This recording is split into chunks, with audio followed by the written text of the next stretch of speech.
again, people. Over here, and this is back there. Hi, lollipops. So we've got video number 3 for the little breathing series that I'm doing. If you haven't watched the other 2, I highly recommend to watch them in the order that I am posting them, to start on video 1, because I'll be kind of referring back to what I said beforehand. So what I last spoke about was, I mentioned that you should breathe through your nose, not through your mouth, and also to connect into your diaphragm. So maybe you've already tried that kind of visualization that I spoke about breathing upwards and downwards rather than thinking in and out. I also mentioned in the second video briefly about how the kind of the anatomy of breathing, like how we actually get air into our bodies and how we get it back out again.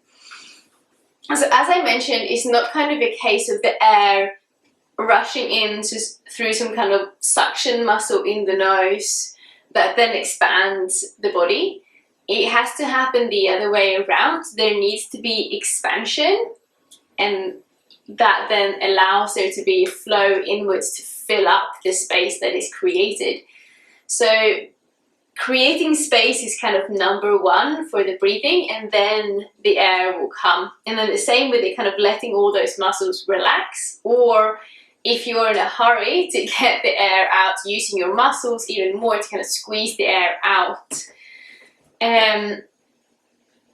Rather than thinking so much about the actual airflow, it might be beneficial to some people to just consider the kind of movement of the body. So to be able to create space, we need to be able to sit upright. We need to have that space. If we're sitting like this, there is not a lot of possible movement for, I know this looks like exaggerated as well, but I promise you this is how I sit in front of my computer. Like, this is classical, this is not even a joke. So I think most of us just sit like this, whilst sitting upright obviously allows more space, and it also makes it a lot easier, yes, it makes it a lot easier to move that diaphragm up and down. So I think especially in the beginning, whilst we kind of both training the diaphragm as a muscle, like we would train any muscle, i.e. by kind of mindfully loading it, mindfully using it, and also strengthening the connection in between the brain and the diaphragm. So both of those things, like both like training the muscle and strengthening the connection, is you just breathing mindfully, being aware of the fact that you're breathing and trying to breathe with the diaphragm. So to do that, creating space, that's why in yoga or in any kind of breathing type thing, ask you to sit upright. However, which is the point of this video, is you need to be relaxed. Like, if you're sitting like this and it's super tense and you're super straight and it's actually really uncomfortable to be sitting on the floor and your hips are actually kind of really tight and up here and everything hurts a little bit, you will not breathe in a relaxed and beneficial way, surprisingly enough. So instead, find a position where you are comfortable. So whether that is sitting onto something, like I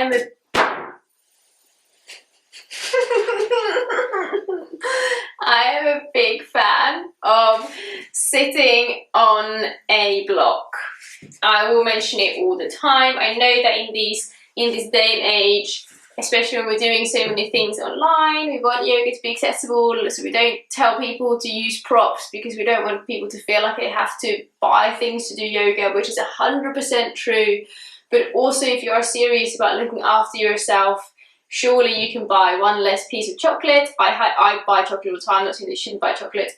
It's really good for the soul. But also, investing in yourself is also really important.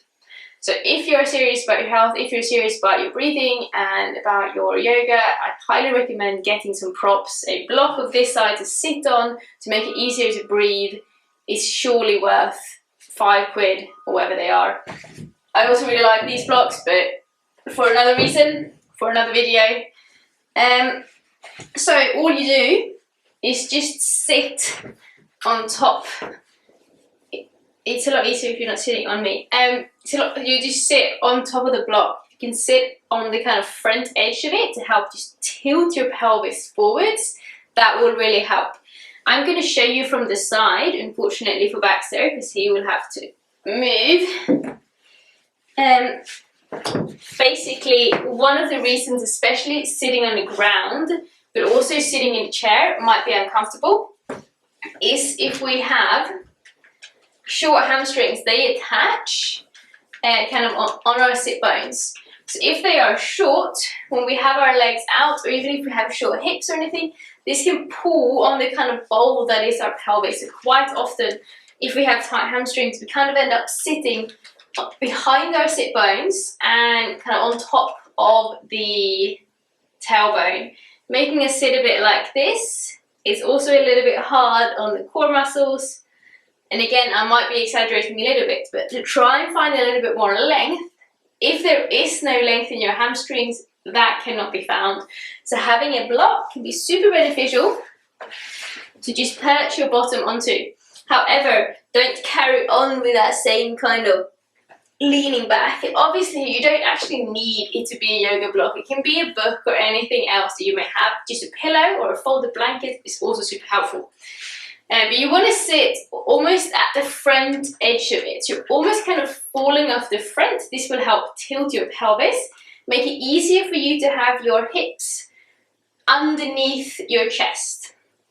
So if you think of your pelvis as a bowl and your rib cage as a tube, they want to kind of stack on top of each other. That creates the least muscular effort and also the most amount of space for things to move. If you are already over here, there is not that much more space for your body to move into. Same thing if you're kind of leaning forwards, which I have a tendency to do when I'm sitting down. Again, there is just less movement, but slightly more than if you're leaning back.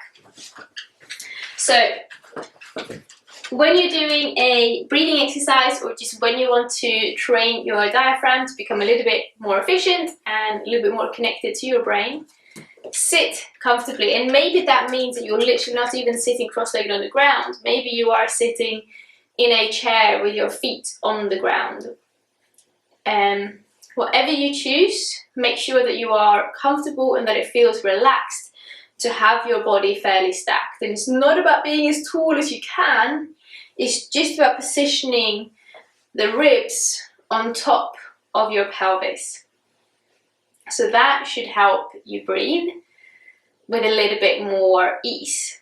Also, the next thing about our position is the position or the kind of angle of our head. I am quite passionate about this because I struggle a lot with headaches and migraines and neck and jaw pain and everything else. I've done quite a lot of research into this. And a lot of people struggle more with lower back pain and therefore kind of forget about the upper parts of our body, i.e. the head and the shoulders. So if we're sitting a lot like this especially, we tend to jut forwards with our chin to just kind of rebalance, and it becomes a bit more comfortable rather than kind of if your head is over your spine, you're going to tip backwards. So to counteract that, we push forwards with the chin, also because it'll be easy to focus. So when we then sit upright, we tend to keep that jut forwards because that's kind of the position that our neck and throat muscles are used to being in. So when you then say, I'll bring your head back, a lot of people just lift their chin, which is quite uncomfortable and creates a bit of tension here. So instead, almost trying to tuck the chin, and if you follow the kind of line of your jaw, you want to slide that back and almost up, as if someone's kind of hooking into the corner of your jaw and lifting this piece upwards. And therefore, you're then kind of sliding your head back, and lengthening through the back of your neck. And when our throat gets into alignment, the windpipe, the part of the body where the air travels down through, becomes straighter and less strained, and it just becomes easier to breathe. Brilliant, that was all for today. Carry on with trying to kind of position yourself. Something that can help is trying to sit against a straight wall and just drawing your head back, so the back of your head is touching the wall without lifting your chin, so your chin is staying parallel to the ground. And then try to breathe from there. You don't have to sit like that all the time, but just to get an idea of how that feels. Brilliant. Enjoy. Let me know if you have any questions, if it's anything that's unclear or anything like that.